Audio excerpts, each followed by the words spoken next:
Hello there, and welcome back to the Sleepy Nova Chronicles. Somewhere beneath you, right now, the floor of the earth is moving. Not quickly. Not in a way you would feel through the mattress, or the floorboards, or the soles of your feet. But it is moving. Plates of ancient rock, some of them wider than continents, are grinding and pulling and separating in the dark at the bottom of the ocean. And they have been doing this, without pause, without rest, for longer than anything alive on this planet can remember. Billions of years of slow, patient, unstoppable motion. The kind of motion that does not ask permission. The kind that does not announce itself.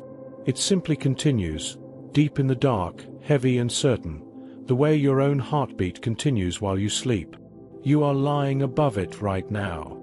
That thought is not meant to unsettle you. It is meant to do the opposite. Because what that slow, ancient motion has been building, what it has been assembling piece by piece across millions of years of darkness and pressure and heat, is some of the most astonishing land on the surface of this planet. Specks of green rising out of endless blue. Shorelines that no human foot had ever touched until a canoe came quietly out of the horizon. Places where the only sound for 10,000 years was wind moving through grass that had never been cut, and waves arriving on sand that had never been named. Islands. Not the kind you imagine when someone says the word casually. Not a postcard. Not a resort with a swim-up bar and a playlist. The islands we are going to spend this quiet time with tonight are something far older and far stranger than that. They are the surface expression of forces so large and so deep that most of us will never fully grasp the scale. And yet somehow, when you understand how they form, when you follow the story from the bottom of the ocean all the way up to the first blade of grass catching the first drop of rain, it becomes one of the most calming things in the world to think about. Because every island is a record of patience. Every single one. The oldest islands on Earth began as nothing. Not barren rock. Nothing. Open water. A column of superheated magma rising through a crack in the seafloor, building, layer by layer, in complete darkness, under pressures that would collapse any structure humans have ever engineered, pressing upward for thousands of years before it ever saw light. A seamount forming in silence.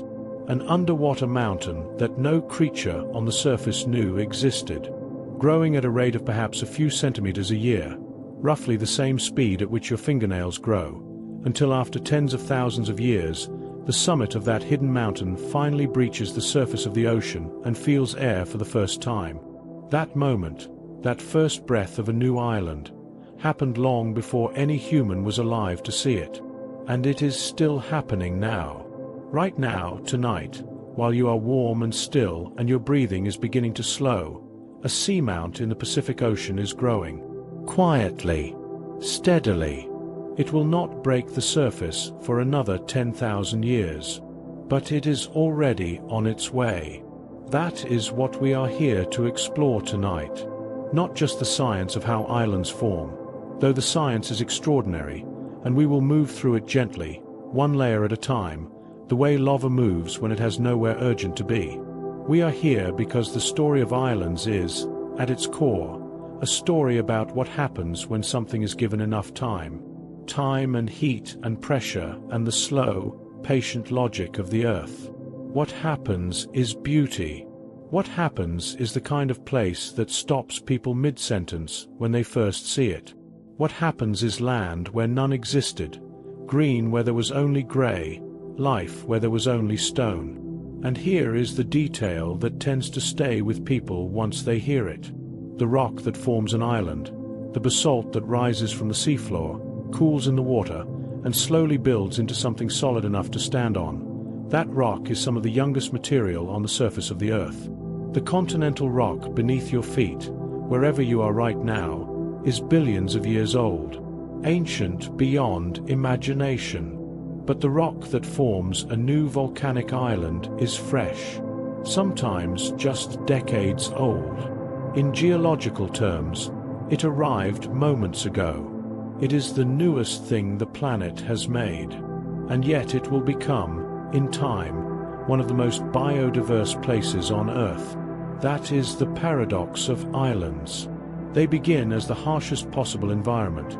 Bare rock, no soil, no shelter, no fresh water, nothing to eat, nothing to hide behind, wind and salt and relentless sun. A geologist standing on a newly formed volcanic island described it once as standing on the surface of another planet. Black rock in every direction, the ocean all around, the smell of sulfur still rising from cracks in the ground.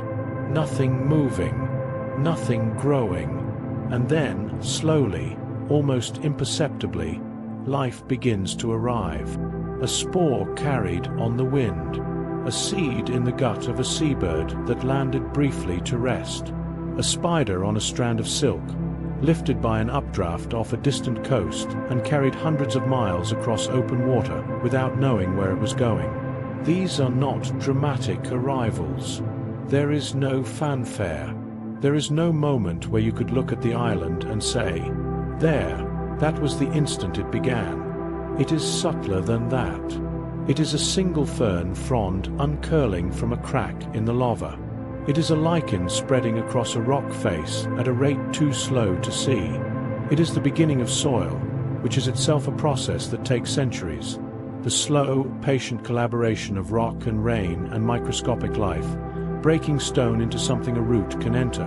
Detectives looking at the stone revealed that some of the first living things to colonize a new volcanic island are not plants or animals at all. They are communities of bacteria and fungi, organisms so small they are invisible, moving into the microcracks of cooling lava and beginning, immediately, the process of turning rock into something alive. They are the first responders of the biological world. They arrive before anything else. They ask nothing of the island. They simply begin. This is the world we are entering tonight. A world built from the bottom up. A world that begins in complete darkness at the floor of the ocean, in heat and pressure and silence, and ends, after thousands of years of patient accumulation, as a place where birds nest and trees grow tall, and the sound of water moving through a forest is so specific, so unlike any other sound on Earth, that people who have heard it once say they can still hear it when they close their eyes. You are already doing that now, perhaps. Closing your eyes. Letting the day loosen its grip on you. Letting your shoulders settle. Letting the thoughts that were crowding the front of your mind drift back, just slightly, the way an island looks when your ship has been sailing away from it for an hour. Still visible, still there, but softer now. Further. Less urgent. If you find this kind of journey useful, a quiet hour of science and slow thinking, and the feeling that the world is much larger and much older and much more patient than whatever was troubling you today, then I would gently invite you to subscribe, or leave a thought below. It helps other people who are also lying in the dark, also trying to let the day go, find their way here. But for now, there is nothing you need to do. Allow your body to become heavy. Allow your breathing to find its own pace. Not forced, not controlled, just allowed. Let your jaw unclench. Let your hands open. Somewhere far below you, the earth is moving at the speed of a growing fingernail, building something new in the dark, patient and unhurried, with no awareness of time at all. Let's begin. Before there is an island, there is a wound, not a metaphor. A literal wound in the floor of the ocean, a fracture, a rift, a place where the crust of the earth has been pulled apart or punctured from below, and the material that lives beneath that crust, the molten rock that has been under pressure since before the first animal drew breath on this planet, begins to move upward through the gap.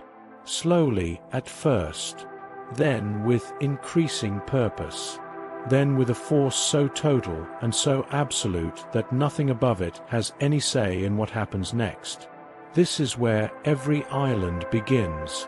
Not on a beach, not in sunlight, not with the sound of waves or the smell of salt or the feeling of warm sand shifting under bare feet. Every island begins in the deepest, darkest, most pressurized environment on the surface of this planet, at the bottom of the ocean, in complete blackness, under water so heavy that a human being lowered into it without protection would be crushed before they reached the halfway point. The average depth of the ocean floor where island building begins is around 4 kilometers below the surface. 4 kilometers of cold, dark, pressing water sitting on top of the place where the Earth is about to do something extraordinary. To understand the scale of that pressure, imagine stacking 4,000 cars on top of a single square meter of ground. That is roughly the weight of water pressing down on the seafloor at the depth where a new island starts its life. And yet the magma rising from below does not care. It has been building pressure in the mantle for thousands of years. The weight of the ocean above it is, in geological terms, a minor inconvenience. The force pushing that magma upward is called a mantle plume. Detectives looking at the stone and heat signatures of the ocean floor revealed that a mantle plume is not a neat, contained pipe of molten rock rising in a straight line. It is more like a vast, slow thermal column, a region of the mantle that is slightly hotter than the rock around it, hot enough that it becomes buoyant, and buoyant enough that it begins, over millions of years, to rise. The way a bead of hot wax rises in a lava lamp. That image is not poetic license. It is genuinely the closest analogy for what a mantle plume does. Except the bead of wax is the size of a small country, and it moves at a speed that makes glaciers look impatient.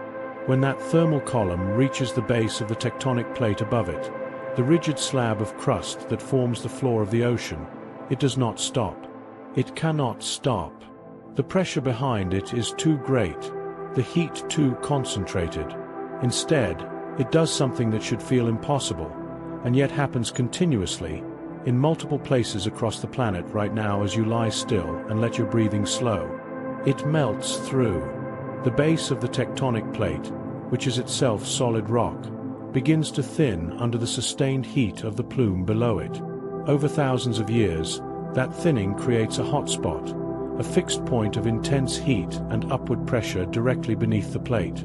The plate itself continues moving, sliding slowly across the hotspot the way a piece of paper slides across a lit candle. The hotspot stays still. The plate keeps moving, and where the plate passes over the hotspot, magma punches through. This is how the Hawaiian Islands were made. Every single one of them, from the ancient, eroded peaks of Kauai in the northwest to the still-growing volcanic mass of the Big Island in the southeast, is the product of a single hotspot sitting fixed in the mantle beneath the Pacific Plate, which has been sliding northwest across it for approximately 70 million years. Each island in the chain is a timestamp. Each one marks where the plate was sitting above the hotspot at a different point in deep time. Kauai, the oldest of the main islands, is around 5 million years old. The Big Island, which sits directly above the hotspot right now, is less than 1 million years old. And southeast of the Big Island, already growing on the seafloor, already accumulating mass in the dark, is the next island in the chain, a seamount called Lehi, currently sitting about a kilometer below the surface, which will break the ocean in somewhere between 10,000 and 100,000 years. The Hawaiian hotspot has been building islands for 70 million years. It has not paused. It has not shifted.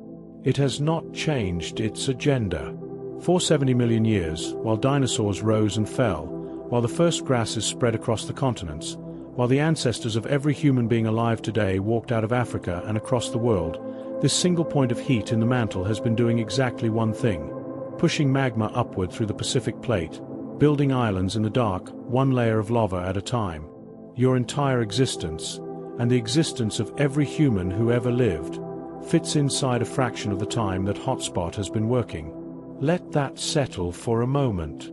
Now consider the scale of what it builds. Mauna Kea, the volcanic peak on the Big Island of Hawaii, is the tallest mountain on Earth, if you measure from its base. From the seafloor to its summit, Mauna Kea rises approximately 10 kilometers.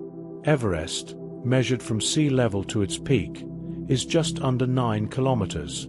Mauna Kea beats it by more than a kilometer, the difference in height between Everest's summit and a point roughly 300 meters below it. But because most of Mauna Kea is underwater, standing on its summit feels like standing on a moderately tall mountain rather than the highest point on the planet relative to its base. The bulk of it, the vast, dark, submarine mass that makes it the tallest structure on Earth, is invisible, hidden below the water. Most of the mountain is a secret. Most islands are like this. What you see from the surface, the green peaks, the beaches, the cliff faces dropping into the sea, is the small, exposed portion of a structure that goes down and down and down into the dark, far deeper than it rises into the sky. An island is mostly underwater. What we call the island is just the tip of a mountain that was built from nothing by heat and time and the slow, patient logic of the Earth's interior. Detectives looking at the internal structure of volcanic islands revealed that they are not solid. They are layered, built up from thousands of individual lava flows, each one cooling and hardening before the next one arrives, like pages in a book being added one at a time across thousands of years. Each layer records the conditions of its eruption, the temperature of the magma, the chemistry of the rock, the violence or gentleness of the flow. A geologist can read those layers the way you might read the rings of a tree, each one a year, each one a record of what the world was like when it formed. Some of those layers formed underwater, where cooling lava reacts with seawater and solidifies almost instantly into formations that look like stacked pillows. Rounded, smooth, dark shapes that stack up on the seafloor in formations called, precisely, pillow lava. When you see photographs of pillow lava fields on the ocean floor, taken by deep-sea cameras in complete darkness, illuminated only by the lamp of a submersible, they look uncanny. They look like something assembled by intention. Rounded shapes, neatly stacked, filling the seafloor in all directions. The geometry of them is almost architectural, and yet they formed with no architect, no plan, no awareness of what they were becoming. They were simply lava meeting cold water at the edge of an underwater volcano, doing what physics required. Above the pillow lava, as the volcano grows taller and the summit begins to approach the surface, the character of the eruptions changes. This is where the monster shows its scale. At depth, underwater eruptions are relatively contained. The pressure of the water above suppresses the explosive release of volcanic gases. The lava oozes rather than blasts. It flows and stacks and builds steadily. But as the summit rises toward the surface, as the water above it gets shallower and the pressure decreases, that suppression lifts. Gases that were dissolved in the magma under extreme pressure begin to expand, and a volcanic eruption with expanding gases does not ooze. It detonates. The moment a growing seamount breaks the surface of the ocean for the first time is one of the most violent events in the natural world. The contact between superheated magma and seawater generates explosions that can hurl columns of steam and fragmented rock hundreds of meters into the air. The sound, and there are historical records of people hearing these events from distances of hundreds of kilometers, is described consistently as something between a sustained explosion and a deep, rhythmic concussion. A sound you feel in your chest before you process it with your ears. A sound that arrives through the water and the ground and the air simultaneously.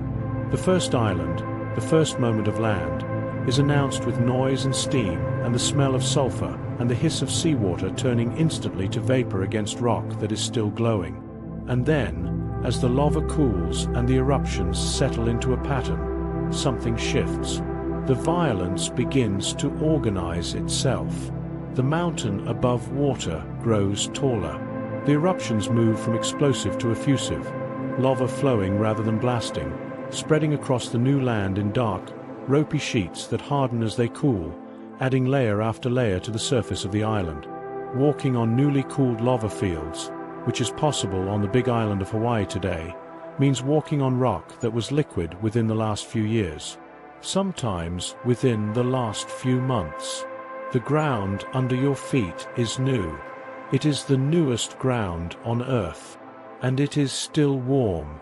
Beneath that new ground, the monster that built it is still there, still hot, still pressurized, still receiving fresh material from the mantle plume below. A volcanic hotspot does not retire once an island breaks the surface. It continues pushing magma upward, continuing to add mass, continuing to build. The big island of Hawaii grows measurably every time Kilauea erupts, which, over the past few decades, has been almost continuously. Lava flows reach the ocean at the island's edges, where the contact with seawater sends up billowing clouds of steam and hydrochloric acid gas, and adds new land to the island's coastline. The island is larger today than it was last year. It is larger this year than it was the year before. It is still being assembled. You are watching, in real time, the process that built every island on Earth. Now hold that image for a moment, because there is a second kind of island building happening simultaneously on this planet, and it operates on an entirely different logic. Where hotspot islands rise from a fixed point of heat beneath a moving plate, tectonic islands, islands born from the collision or separation of plates, rise from the edges of the plates themselves. From the places where two vast slabs of the Earth's crust meet and one is forced beneath the other, or where two plates are pulling apart and the gap between them fills with rising magma from below. The largest island on Earth was built this way. Greenland, nearly 2.5 million square kilometers of land, roughly the size of Western Europe, sits atop a continental fragment that was separated from North America by the opening of the Labrador Sea, a process that began around 60 million years ago as the North Atlantic continued to widen. But tectonic island building is perhaps most dramatically visible in a different place entirely. In the mid-Atlantic, where the Eurasian plate and the North American plate are pulling apart at a rate of about 2.5 centimeters per year, and where the gap between them is continuously filled by magma rising from below. Iceland sits directly on top of this spreading ridge. It is the only place on Earth where a mid-ocean ridge rises fully above sea level, making Iceland simultaneously the most volcanically active place on the planet's surface and a living demonstration of the process that built the ocean floor. Drive across Iceland and you are driving across the boundary between two tectonic plates. Stand in the right place. There is a national park where you can do exactly this, and you have 1 foot on the North American plate and 1 foot on the Eurasian plate, with a visible rift valley between them, and the knowledge that the ground beneath each foot is moving slowly away from the other. 2.5 centimeters per year. The distance your hair grows in a month. Iceland is growing at the same rate.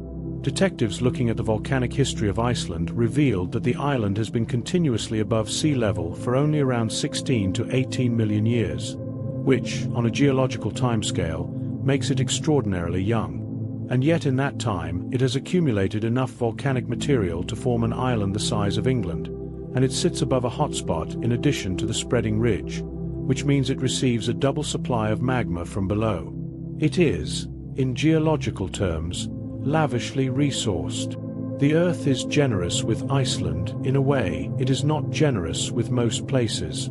All of this, the hotspot mechanics, the spreading ridges, the subduction zones where oceanic plates dive beneath continental ones and generate volcanic arcs of islands like the Aleutians or the Philippines, all of it is happening right now. The planet is not a static object. It is an engine. A slow, hot, patient engine that has been running for 4.5 billion years and shows no sign of stopping.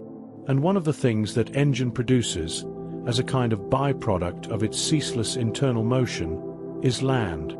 New land. Specific land. Islands.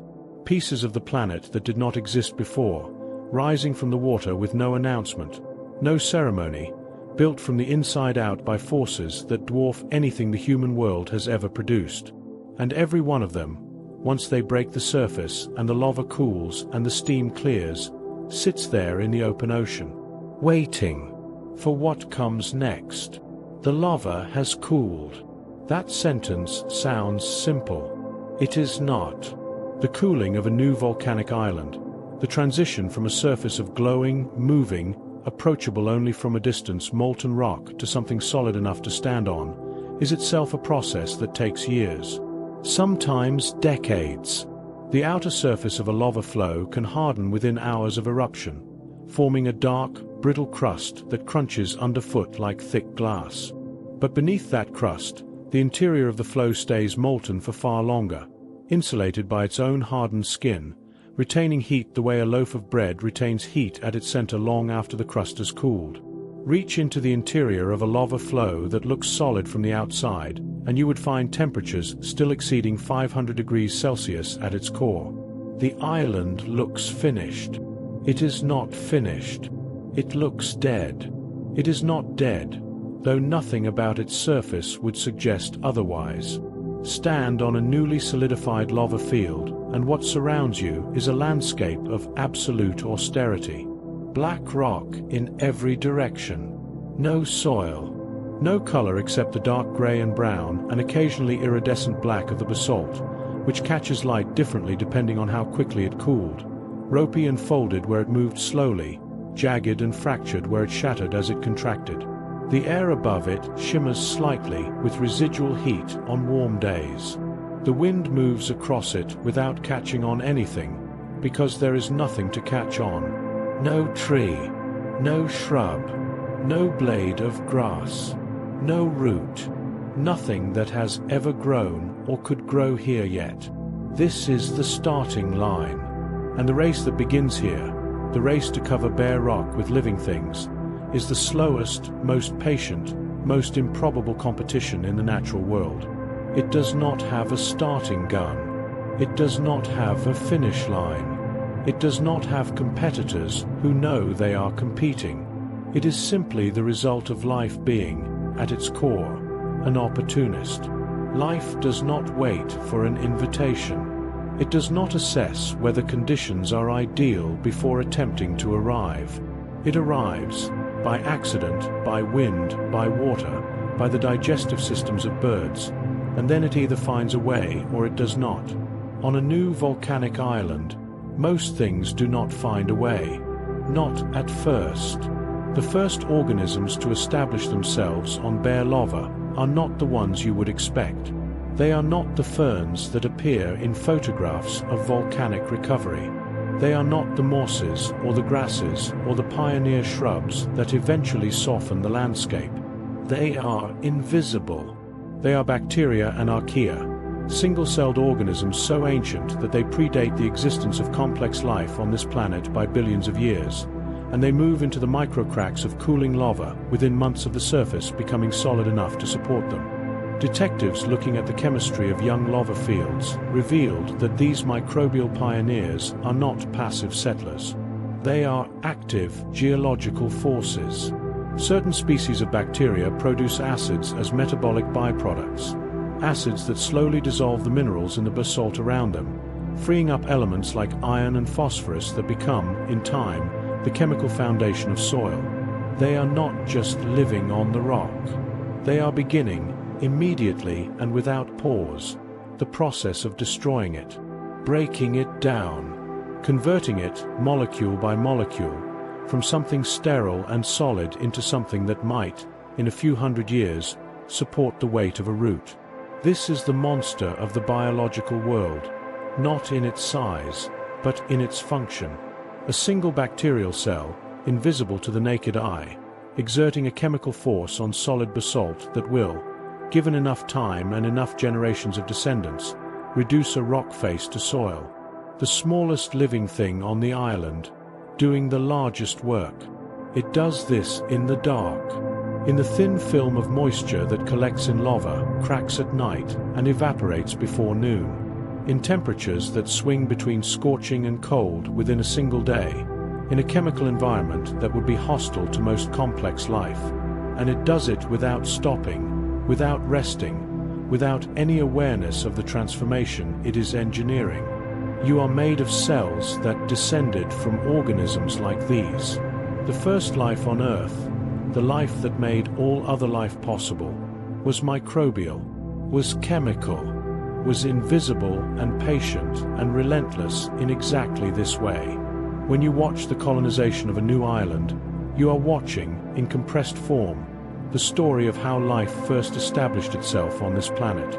The island is a rehearsal of the Earth's own beginning, following the bacteria, not immediately, not within a human lifetime, but within geological eye blink time of a few thousand years, come the fungi. Fungi are, in many ways, the most underestimated kingdom of life on Earth. They are neither plant nor animal. They do not photosynthesize. They do not move through the world the way animals do. What they do is extend, sending microscopic threads called hyphae through any substrate that offers chemical possibility, exploring the environment at a scale so fine that a single gram of healthy soil can contain more than a kilometer of fungal threads packed into it.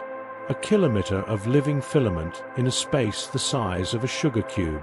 The density of that network, the intimacy of its contact with the material around it, means that fungi experience their environment at a resolution no animal ever achieves.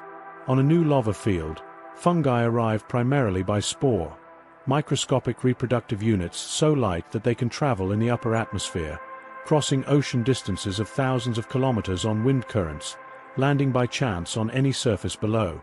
Most spores that land on bare lava find nothing useful and do not germinate. But some land in a crack where moisture collects. Some land near a microbial community that has already been working on the rock for decades and has begun the first faint softening of the mineral surface. And some of those germinate. And when a fungus germinates in the same crack as certain species of photosynthetic algae or cyanobacteria, something remarkable happens. Something that represents one of the most durable and successful partnerships in the history of life on Earth. They merge, not metaphorically, physically.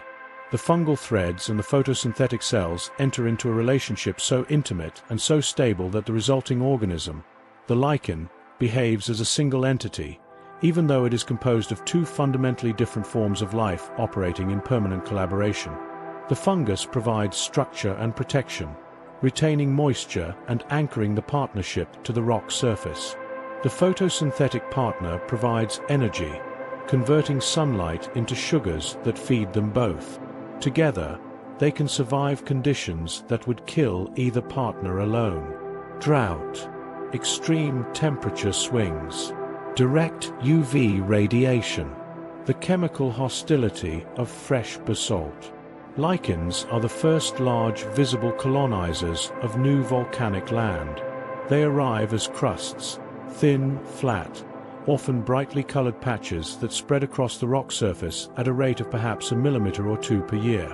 A lichen crust the size of your hand may have taken decades to grow.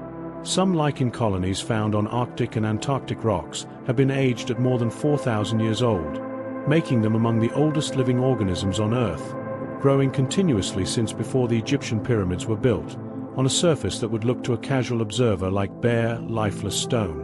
4,000 years old, in a patch of what looks like colored dust on a rock. And while the lichen grows, it continues the work the bacteria began. Its acids dissolve minerals. Its physical structure, pressing against the rock surface, expanding and contracting with temperature and moisture, exerts mechanical pressure on the basalt beneath it, widening cracks, loosening fragments, adding to the accumulating fine material that will become, eventually, the first true soil. It is also beginning to accumulate organic matter, the carbon-rich residue of its own biological activity, which stays in the cracks when the organism dies and is replaced by the next generation, building up in layers too thin to see but present, always present, adding to the substrate that will one day support something larger. This process, bacteria to fungi and algae to lichen to the first thin accumulation of protosoil, takes, on a bare lava field, somewhere between 100 and 1,000 years depending on climate, rainfall, and the chemistry of the particular lava. 100 years is the optimistic end of that range, the humid, warm, rain-drenched conditions of a tropical volcanic island where moisture is abundant and temperatures stay high year-round. 1,000 years is more typical for drier, cooler environments where moisture is scarce and the chemical reactions proceed more slowly. 1,000 years of invisible work before a fern can take root. The first plants to establish themselves on volcanic islands are almost always ferns. This is not a coincidence. Ferns are among the oldest vascular plants on Earth. Their basic body plan has remained almost unchanged for more than 350 million years, which means they were already ancient when the first dinosaurs appeared.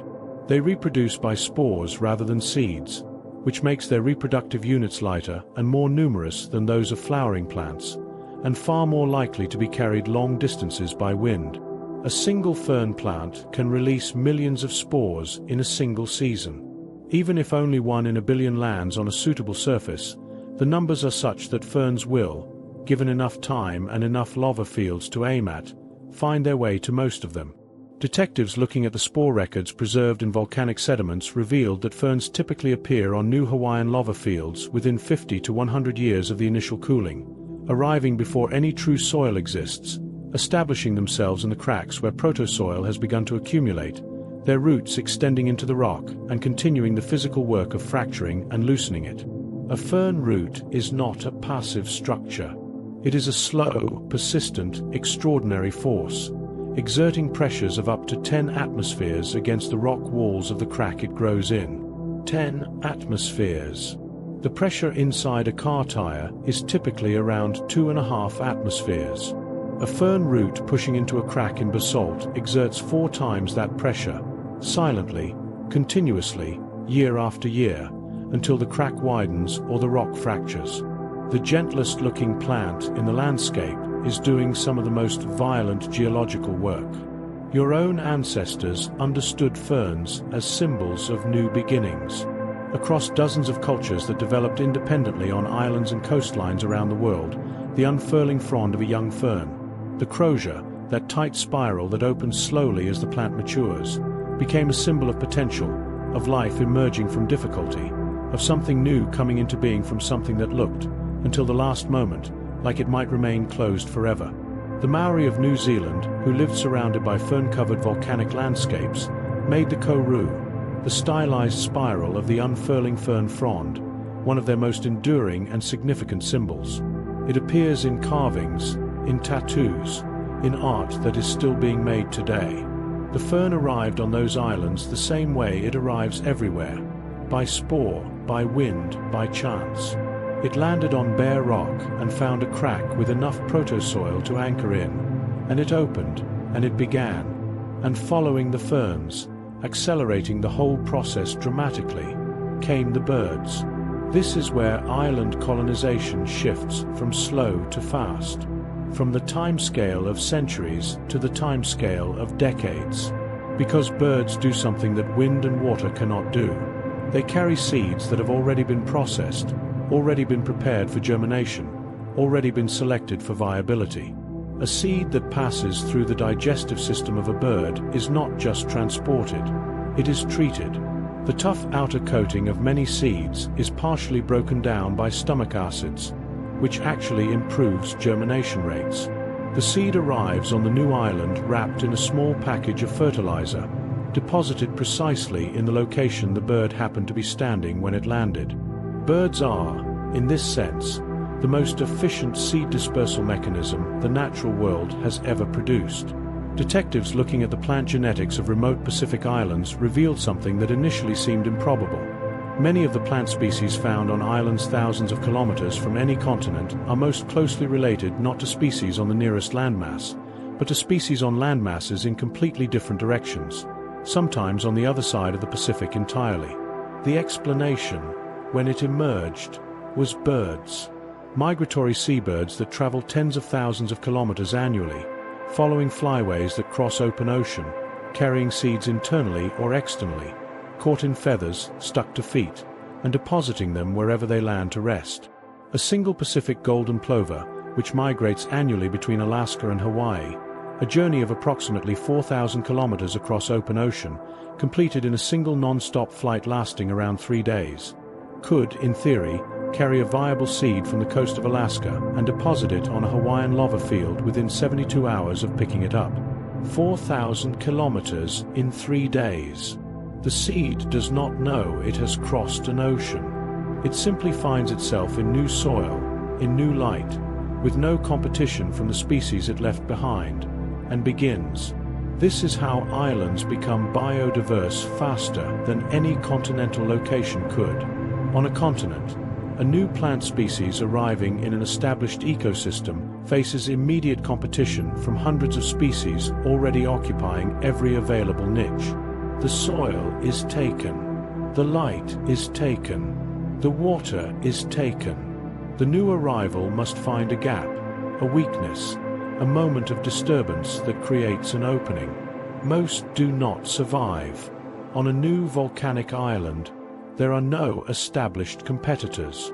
Every niche is open. Every crack with proto-soil is available. Every patch of sunlight falls on bare rock rather than on the canopy of something already growing. The first plant to arrive in a given location on a young island does not compete for resources. It simply has them, all of them, and it grows, and its descendants spread, and they begin to modify the environment around them in ways that make it possible for the next species to establish itself. This is called ecological succession, and on a volcanic island, watched in time-lapse across centuries of observation and sediment records, it has a quality that the word succession barely captures. It has a quality closer to inevitability, to momentum. Once the bacteria begin their chemical work, and the lichens begin their slow spread, and the ferns establish their first hold, and the birds begin their deliveries, the process does not stop. It does not plateau at some intermediate state and wait for something to change. It accelerates. Each new species that establishes itself modifies the environment in ways that make it easier for the next species, more complex, more demanding, to arrive and survive. The soil deepens. The moisture retention improves. The temperature fluctuations moderate as more vegetation covers the rock. The wind drops at ground level as shrubs grow tall enough to break it. The island is building the conditions for its own future. Somewhere in the process, somewhere between the first fern and the first tree, between the first bird dropping and the first closed canopy forest, the island crosses a threshold that is invisible from any single point in time but unmistakable in retrospect. It becomes alive, not just biologically colonized, not just covered with organisms. Alive in the sense that the island now has a metabolism, a cycling of nutrients and water and carbon and energy through a web of living relationships that sustains itself, rebuilds itself after disturbance, and continues its own development without any input from outside. The soil feeds the plants. The plants feed the animals. The animals move the seeds. The seeds grow new plants. The dead organic matter returns to the soil. The soil deepens. The cycle continues. And here is the detail that tends to stop people quietly, late at night, when they are still and their breathing has slowed, and they have been following this story from the seafloor upward through the dark water and the lava, and the first invisible bacteria, and the slow spread of lichen, and the arrival of ferns, and the first bird landing on a branch that did not exist 100 years ago. The island that is covered in forest today. The island that looks, from a distance, like it has always been green, like it emerged from the ocean already clothed in trees, was bare black rock within the memory of geological time, was nothing within the memory of deep time, was not even a thought within the memory of the universe. And now it is alive. Now it holds thousands of species found nowhere else on Earth. Now it has rivers running down from peaks that did not exist before the hotspot punched through the seafloor. Now it has soil 15 meters deep in some valleys, 15 meters of accumulated biological work, of bacteria and lichen and root and leaf and rain and time, stacked carefully in a dark column beneath the surface of the forest floor, each layer a record of what grew and died and became the foundation for what came next. 15 meters of patient accumulation, built from nothing, built from bare rock and wind and the accidental trajectories of birds. You are lying still now, and your breathing is slow, and somewhere outside whatever window you are nearest to, the world is doing the same thing it has always done, moving slowly, building quietly, accumulating the conditions for something new to begin. The earth does not hurry. It has never hurried. It builds its islands in the dark and waits for life to find them, and life always finds them, because life, like sleep, does not need to be forced. It simply needs the conditions to be right. And then it arrives. The same force that builds an island destroys it. This is not a tragedy. It is not a flaw in the system. It is the system, the complete, closed, patient logic of a planet that has been recycling its own surface for 4.5 billion years and has never once lost track of the material. What the mantle gives to the ocean floor in the form of new volcanic rock, the ocean floor eventually returns to the mantle through subduction. What the hotspot builds as an island, erosion and subsidence, and the slow drift of the tectonic plate away from the heat source will, in time, dismantle. The Earth does not make permanent things. It makes things that last a very long time, and then it takes them back. Every island on Earth is in the process of being destroyed, including the ones that look, from where you are lying right now, like they have always been there and always will be. The islands you have seen in photographs, the ones with names you have known since childhood, the ones that appear on maps as solid, reliable shapes in the blue. They are all, at this moment, being worked on, being worn down, being slowly, methodically, without any awareness of what it is doing, reduced by the same forces of water and weather and gravity and geological time that reduced every island that came before them. The oldest Hawaiian island, the one that sat above the hotspot before Kauai, before any of the currently visible chain, is gone. Completely gone. Not submerged. Not partially eroded.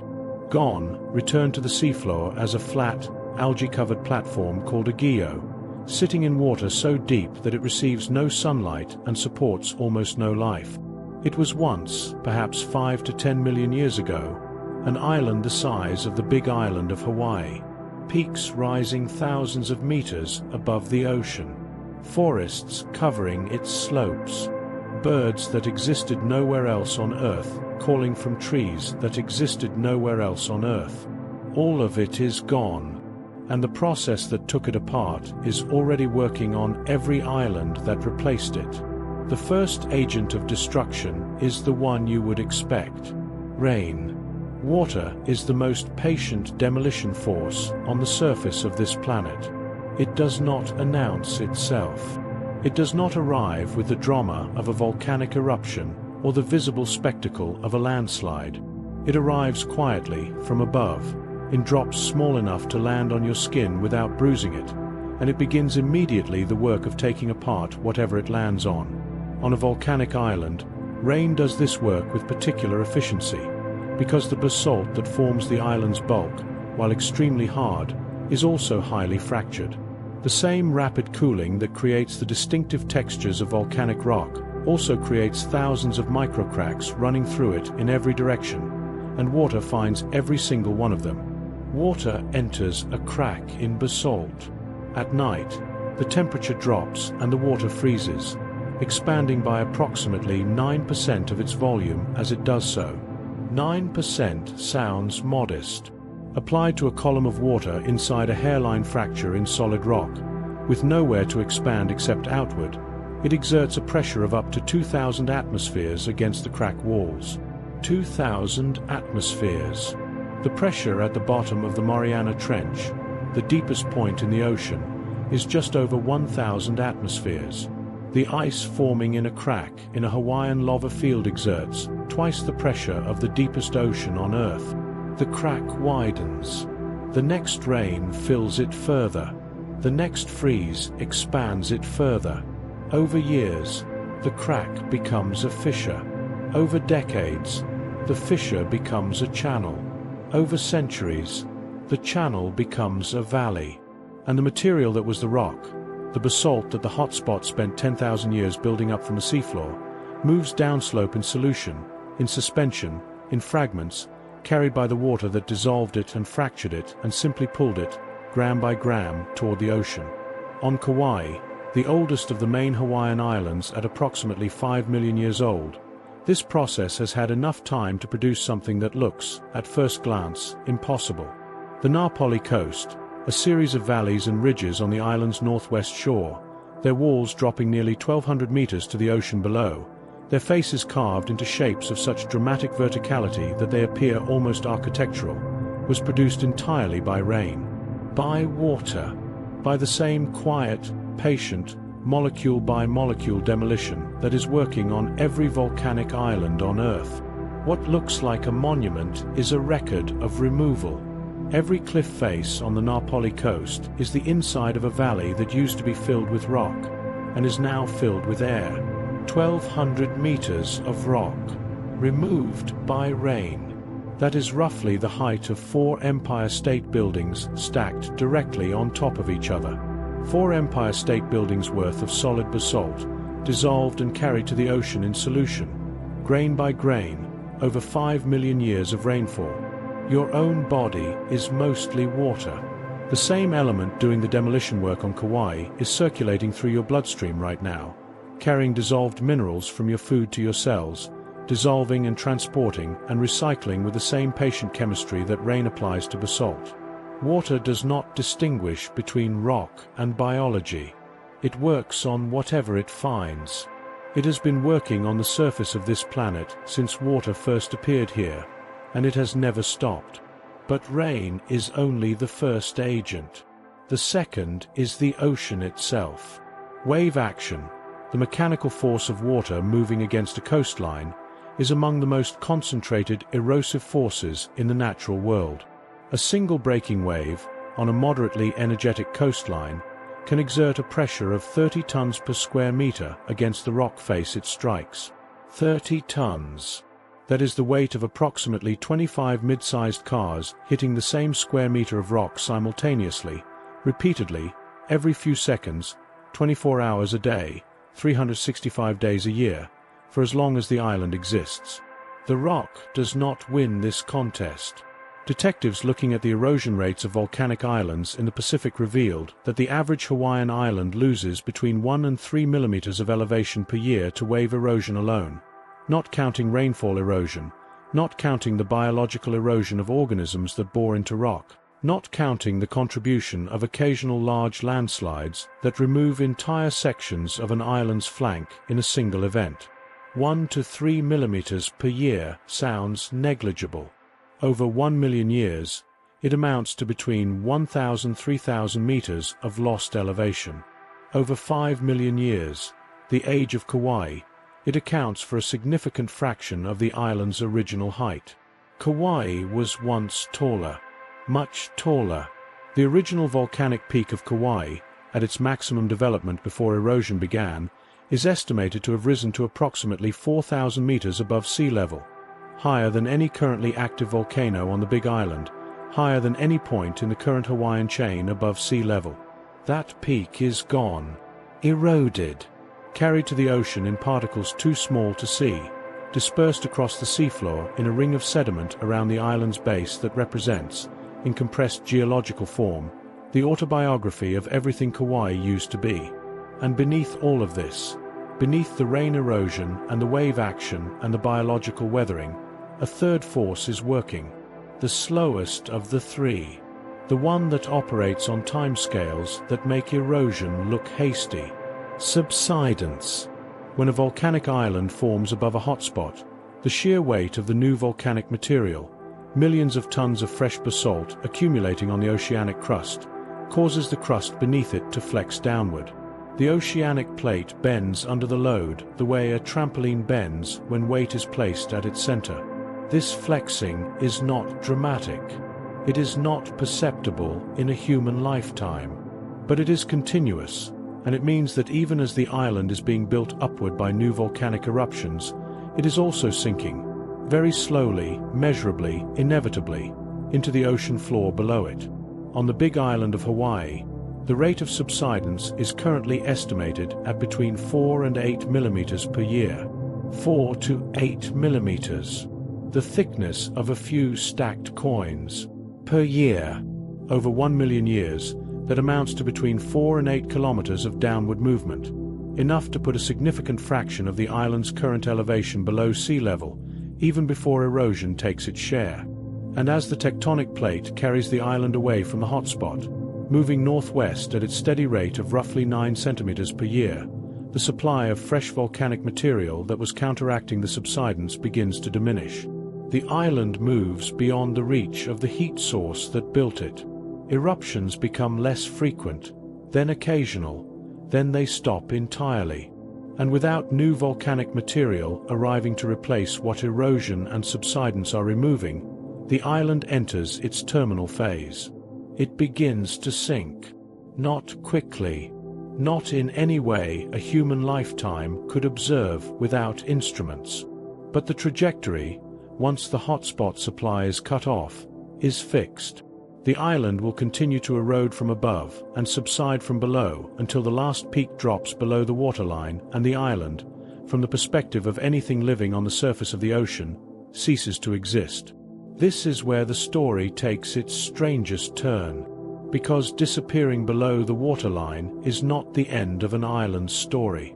It is, in some cases, the beginning of a completely different kind of existence, one that is, in its own way, as complex and as alive as anything that grew on the island's surface. Before a volcanic island sinks completely, while it still sits close enough to the surface that sunlight can reach the shallow water around its shores, something extraordinary establishes itself in the warm, clear, nutrient-rich water at the island's edge. A coral reef. Coral reefs are among the most biodiverse ecosystems on Earth, second only to tropical rainforests in the number of species they support per unit area. They are built by coral polyps, tiny animals related to jellyfish, which extract calcium carbonate from seawater and use it to construct external skeletons that accumulate, generation after generation, into the massive limestone structures we call reefs. A single coral polyp is roughly the size of a grain of rice. A mature reef system, like the Great Barrier Reef, which stretches for more than 2,000 kilometers along the northeast coast of Australia, represents the accumulated skeletal material of trillions of polyps, built up over thousands of years, forming a structure so large it is visible from space. The Great Barrier Reef is the largest living structure ever built on the surface of this planet. Larger than any human construction. Larger than any geological feature produced by a single organism. It is a monument assembled by animals smaller than a grain of rice, working without coordination, without plan, without any awareness of the scale of what they are collectively producing. Each polyp simply secretes its skeleton and divides and dies and leaves its skeleton behind for the next generation to build on. Multiply that process by trillions of individuals across thousands of years, and you get something you can see from the International Space Station. Around a sinking volcanic island, a coral reef begins at the island's edges and grows upward and outward as the island beneath it subsides. The reef grows toward the light, toward the shallow, sunlit water where the photosynthetic algae that live in symbiosis with the coral polyps can function most efficiently. As the island sinks, the reef keeps pace, growing upward at roughly the same rate the island is descending, maintaining its position in the sunlit zone by the continuous addition of new skeletal material on top of the old. Detectives looking at coral core samples, cylinders of reef material drilled from living reefs and examined layer by layer, revealed that reefs have been tracking the subsidence of volcanic islands in this way for tens of millions of years. The limestone beneath a mature Pacific atoll, the flat, ring-shaped reef structure that is all that remains when the volcanic island at its center has finally sunk below the surface, can be hundreds of meters thick. Hundreds of meters of coral skeleton, each layer representing a period of reef growth, each layer sitting on top of the volcanic rock that was once an island shoreline, preserved in the dark below the current reef surface like the foundation of a building that has been extended upward so many times the original structure is buried beyond reach. The volcanic island is gone, but the reef it generated is still there, still alive, still growing. This is what an atoll is. Not a separate geological feature, not a coincidence of ocean geography. An atoll is the ghost of a volcanic island, the living record of everything that grew at its edges while it was slowly sinking, maintained at the surface by the continuous upward growth of coral that has been tracking the island's descent for millions of years. The lagoon at the center of an atoll, that shallow, impossibly blue, sheltered body of water enclosed by the ring of reef, marks the location where the volcanic peak used to be, where the lava fields were, where the ferns established themselves and the birds landed and the forest grew. All of that is below you now. if you are floating in an atoll lagoon. Below the water, below the coral sand of the lagoon floor, below the accumulated sediment of thousands of years of reef growth, the volcanic rock is still there, dark and cold and far from any light. The foundation of everything that happened above it, preserved in the deep, and still it sinks, because subsidence does not stop when the island disappears. The oceanic crust continues to flex under the weight of the accumulated reef material, which is itself considerable. A mature reef system adds its own mass to the load on the oceanic plate, contributing to the very subsidence it is trying to outpace. It is a slow geological arms race between downward motion and upward growth, and for millions of years, in the right conditions, the coral wins. But conditions change. Detectives looking at the growth records of Pacific atolls revealed something that has become one of the most carefully watched measurements in contemporary Earth science. Coral reefs grow upward at rates that depend entirely on the health and productivity of the coral polyps doing the building. Healthy coral, in warm but not too warm water, with adequate light and adequate nutrients and adequate carbonate chemistry, can grow upward at rates of up to 2 centimeters per year. 2 centimeters per year is fast enough, in most cases, to keep pace with both subsidence and the current rate of sea level rise. But coral bleaches when the water gets too warm. The photosynthetic algae that live inside coral polyps, the organisms that provide the coral with up to 90% of its energy, are expelled when water temperatures rise even 1 or 2 degrees above the coral's tolerance threshold. Without its algae, the coral turns white. It starves. If the temperature stress lasts long enough, it dies. And dead coral does not grow upward. Dead coral erodes. The same water that built the reef dissolves it. The atolls of the Pacific, the Marshall Islands, Tuvalu, Kiribati, the Maldives in the Indian Ocean, are, at their highest points, between 1 and 3 meters above current sea level. 1 to 3 meters. The height of a kitchen counter. The height of a tall man standing on the shoulders of another tall man. Between these islands and the open ocean, at high tide, there is sometimes nothing but the reef crest, a ridge of coral rubble that absorbs wave energy and prevents the ocean from simply washing across the entire island in a single surge. These islands have survived for millions of years. They tracked the subsidence of the volcanic peaks below them across timescales that dwarf human history. They persisted through ice ages when sea levels dropped by more than 100 meters, and through interglacial periods when sea levels rose again, adjusting, rebuilding, maintaining their position in the sunlit zone through continuous biological work. They are extraordinarily resilient, and they are, right now, more vulnerable than they have been at any point in their multi-million-year existence. Not because the geology has changed, not because subsidence has accelerated or the reefs have forgotten how to grow, but because the water around them is warming faster than at any point in the reef's recorded history, and because sea level is rising at a rate that the most optimistic projections suggest the reefs may struggle to match. The contest between downward motion and upward growth, which the coral has been winning for millions of years, is being tipped by a variable that the reef has no evolutionary response to. The last islands in the chain are being asked to do something they have never had to do before: grow faster. And here, in the catastrophe of it, is something that asks to be held quietly rather than urgently. Because these islands, these flat, impossibly blue, impossibly fragile specks of living coral sitting at the edge of the Pacific, are not geological accidents. They are the end product of a process that began with a hotspot punching through the seafloor in darkness, that continued through 10,000 years of submarine volcanic growth, that was carried through the arrival of bacteria and lichen and ferns and birds and the slow accumulation of forest, that survived the death of the volcanic island and the subsidence of its peaks below the waterline, that was maintained across millions of years by the quiet, continuous, uncoordinated work of animals. Smaller than a grain of rice. They are the result of more patience than the human mind can genuinely hold. And the thing about patience, real patience, geological patience, the kind that builds an island from a crack in the seafloor over 10 million years, is that it does not panic. It does not accelerate.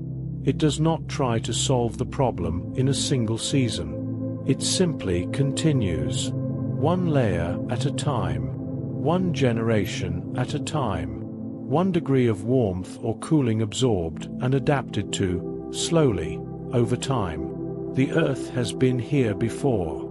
Not with these particular islands, not with these particular reefs, not with this particular configuration of continents and ocean temperatures, but with change, with the conditions shifting faster than the current inhabitants can easily respond to, with the rules of the world changing mid-game, and every time, across 4.5 billion years of changing rules, something has found a way.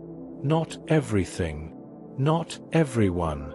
The species that couldn't adapt are gone, and the islands that couldn't keep pace with their subsidence are gone, and the reefs that bleached in water too warm to support them are gone.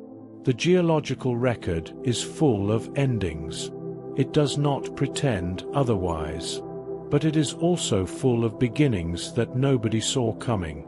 New hotspots punching through the seafloor in places the models didn't predict.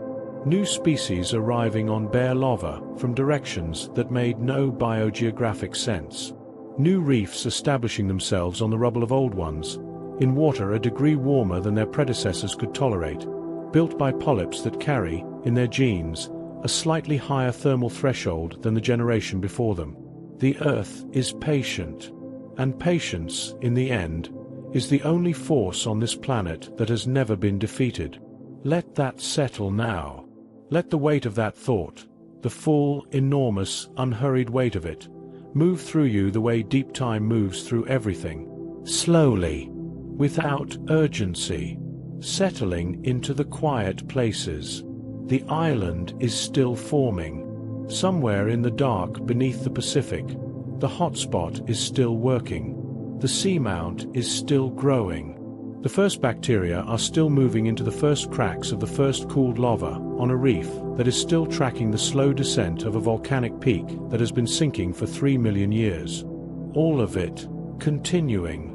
All of it patient. All of it exactly as it has always been. There is something in your body that came from a volcanic island, not metaphorically, not as a spiritual claim or a philosophical reach.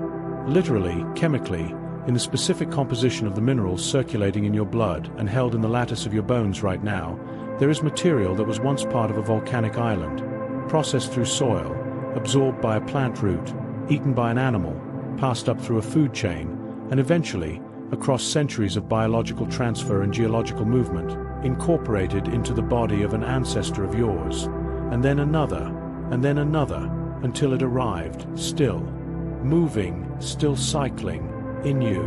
The iron in your blood was forged in the interior of a star that exploded before the Earth existed. The calcium in your bones was dissolved from rock by rain and carried to the ocean and incorporated into marine organisms that died and settled to the seafloor and were compressed into limestone and eventually uplifted by tectonic forces and eroded by rivers into the water your ancestors drank. The phosphorus in your DNA, the element that forms the backbone of every strand of genetic material in every cell of your body, was freed from basalt by bacterial acids on bare lava fields that may have looked, before the bacteria arrived, exactly like the surface of another planet. You are the most recent destination in a journey that began in the dark at the bottom of the ocean.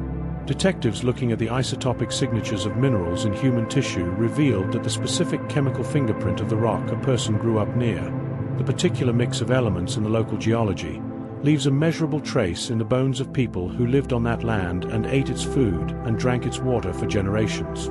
Forensic scientists use this fact to determine where unidentified remains spent their lives. But it means something larger than forensics. It means that the island you grew up near, or that your grandparents grew up near, or that your ancestors farmed for 10 generations, the particular volcanic rock that formed that land, and the particular rain that dissolved it, and the particular soil that accumulated from it over centuries, is in you, has been in you, will remain in you until you return it, as all things return. to the ground. The island is not out there somewhere, in a photograph, on a map. The island is here. Now consider what that means for the story we have been following tonight. We began at the bottom of the ocean, in complete darkness, with a mantle plume pushing magma upward through a fracture in the seafloor. We watched the lava cool into pillow formations on the ocean floor. We watched the seamount grow, centimeter by centimeter, across thousands of years of darkness, until it broke the surface in a column of steam and sound that nobody was alive to witness. We watched the bacteria arrive, and the lichens, and the ferns, and the birds carrying seeds from continents thousands of kilometers away. We watched the forest grow and the soil deepen and the reef establish itself at the island's edges and tracked the slow subsidence of the volcanic peak below the waterline, building upward and outward across millions of years of quiet, continuous biological work. And now we are here, in a bed or a chair, or wherever you are lying or sitting in the dark, with your breathing slower than it was when we began, and the day's concerns further away than they were an hour ago, and the material in your body, the iron and calcium and phosphorus and the dozens of other elements cycling through you right now, came from that same process. From rock dissolved by rain, from minerals freed by bacterial acids on bare lava, from soil built by the accumulated deaths of 1 billion organisms across 1,000 years of patient succession. You were built by the same process that built the island. You are slower than the lava, and warmer than the deep ocean, and far more temporary than the reef. But you are made of the same material, assembled by the same patient chemistry, subject to the same forces of accumulation and erosion and eventual return. You are, in the most literal sense that biology allows, a temporary organization of the Earth's own substance. The Earth lent you your minerals for the duration of your life. At the end of it, you will give them back, and they will cycle through soil and plant and animal and water and rock, and eventually, across geological time, they will end up somewhere extraordinary. Perhaps in the soil of an island that does not exist yet. Perhaps in the root of a fern on a lava field that is currently at the bottom of the Pacific Ocean, growing in the dark toward a surface it will not reach for 10,000 years. Perhaps exactly where they are most needed. This is not a small thought. It is, in fact, one of the largest thoughts available to a human being lying quietly in the dark. The thought that the material you are made of has been on a journey incomparably longer than your life, and will continue on that journey long after your particular organization of it has dissolved back into the world. The atoms in your left hand right now have been part of stars and oceans and rock and soil and plants and animals and people across a timeline that makes all of human history look like the blink of an eye at the end of a very long day. And right now, tonight, they are here, arranged into you, resting. Detectives looking at the geological record of island formation across the Pacific revealed something that has a particular quality of comfort to it when you encounter it late at night. Every island in the Hawaiian chain, every island that has ever formed above that hotspot, from the ancient drowned Gios at the northwestern end of the chain to the still-growing seamount of Lehi in the southeast, followed exactly the same sequence. The same progression from bare rock to bacterial colonization to lichen to fern to forest. The same establishment of reef at the island's edges. The same slow subsidence. The same eventual return to the ocean floor. Every single one. Not approximately the same. Not similar. The same. The process does not vary. It does not skip steps. It does not take shortcuts or make exceptions for particularly large islands or particularly well-located ones. It follows its sequence with a fidelity that, once you understand it, begins to feel less like geology and more like something else. Like a pattern so deep and so reliable that the word inevitable does not quite capture it. Like a process that knows what it is doing, even though it has no awareness at all. The island will form. The life will arrive. The reef will grow. The island will sink. The reef will remain. Every time. For 70 million years above the Hawaiian hotspot alone. across thousands of hotspots and spreading ridges and subduction zones distributed across the surface of the planet. Across 4.5 billion years of the Earth doing what it does, which is cycle its material through every possible form, rock and magma and ocean and soil and life, and back to rock again, without ever losing a single atom of it. Nothing is lost. Everything continues. You already know this, in a way that does not require geological explanation. You know it the way your body knows it, in the way your breathing continues while you sleep without any instruction from your conscious mind, in the way your heart keeps its rhythm through the night without being reminded, in the way your cells repair themselves and your dreams process the day and your body does the 1,000 quiet things it does in the dark that you are never aware of, because you are asleep, because you have given yourself over to the same patient process that runs everything else. Sleep is, in its own way, a form of geological time, a period in which the surface, the conscious, active, problem-solving surface of you, goes quiet and the deeper processes take over. The maintenance, the repair, the consolidation, the slow, essential work that cannot be done while the surface is active, the work that requires stillness and dark and the absence of urgency. The island needs the ocean to be quiet before the first bacteria can establish themselves in the cracks of the lava. The reef needs the water to be clear and warm and still enough for the polyps to begin their work. The forest needs the wind to drop before a spore can land in a crack and germinate. Everything that builds in conditions of relative stillness. Everything that grows when the noise has settled. Your body knows this. It has always known this. It is why you sought out this quiet, this voice, this particular pace of words in the dark, this gentle account of things that happened long before you were born and will continue long after you are gone, not to make you feel small, but to make you feel held in something enormous and patient and completely indifferent to the anxieties of any single day. The island did not worry about the weight of the ocean above it. The hotspot did not doubt whether the lava would reach the surface. The fern did not hesitate at the edge of the bare rock before it sent its root into the first available crack. They simply continued, because continuation is what living systems do. Because patience is not a choice for the Earth. It is the Earth's fundamental nature, and it is yours too, inherited across 4.5 billion years of unbroken biological succession from the first cell that ever divided in the warm shallows of the early ocean.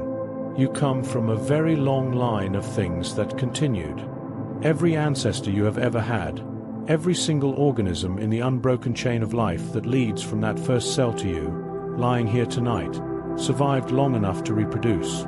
Every one of them, without exception, found a way through the conditions of their particular moment. Some of those moments were catastrophic. Some involved mass extinctions, collapsing ecosystems, volcanic winters that lasted decades, sea levels that rose and fell by hundreds of meters. And still the chain continued. Still something found a way. Still the next generation arrived. You are not the beginning of that chain. You are not the end of it. You are a link in the middle, a temporary organization of ancient material, resting for a night, before the chain continues. And right now, the only thing the chain requires of you is this: rest. Allow your body to do what it has always known how to do. Allow the deeper processes, the ones that run without instruction, that have been running since before you were conscious of running them, to take over. Allow the surface to go quiet. If this journey has been useful to you tonight, if this hour of slow science and deep time and the patient logic of islands has helped the day settle into something you can put down, then I would gently invite you to subscribe, or to leave a thought below about which part of this stayed with you. It helps other people who are also lying in the dark, also trying to let the noise of the world soften, find their way here, one quiet mind at a time. And if you are not ready to sleep, if there is still some part of the day that has not yet released you, there is another journey waiting, another corner of the natural world, another piece of deep time, Another story of something ancient and patient and larger than whatever is holding your attention right now. It will be there when you need it, in the same quiet voice, at the same unhurried pace. But for now, feel the weight of your body against the surface beneath you. Notice that the surface holds you. It has always held you. The ground beneath your bed, beneath your floor, beneath the foundation of whatever building you are in tonight, that ground goes down, through soil that was once rock, through rock that was once magma, through layers of the Earth's history stacked one on top of another across billions of years of patient accumulation, all of it holding you up, all of it between you and the dark interior where the hotspots burn and the mantle moves and the next island is already on its way. You are resting on the same Earth that built every island. The same patience that pushed lava through the seafloor for 10,000 years before it saw light. That patience is in the ground beneath you. It is in the rock.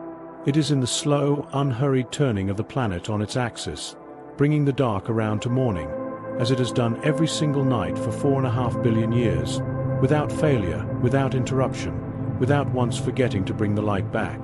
The light will come back. It always does. Allow your shoulders to soften now. Allow your jaw to release. Let your hands open, just slightly, the way a fern frond opens when the conditions are finally right. Not forced, not hurried, just allowed. Let your breathing find its own depth. Let the thoughts that are still moving at the surface drift down, slowly, the way sediment drifts down through still water, settling layer by layer onto the floor of something quiet and deep. Nothing needs solving tonight. Nothing needs remembering. The island is forming in the dark. The bacteria are working in the cracks. The reef is growing upward toward the light. The hotspot is burning, 60 kilometers below the ocean floor, patient and certain and completely unaware of time. And you are here, still, held. Sleep well, and good night.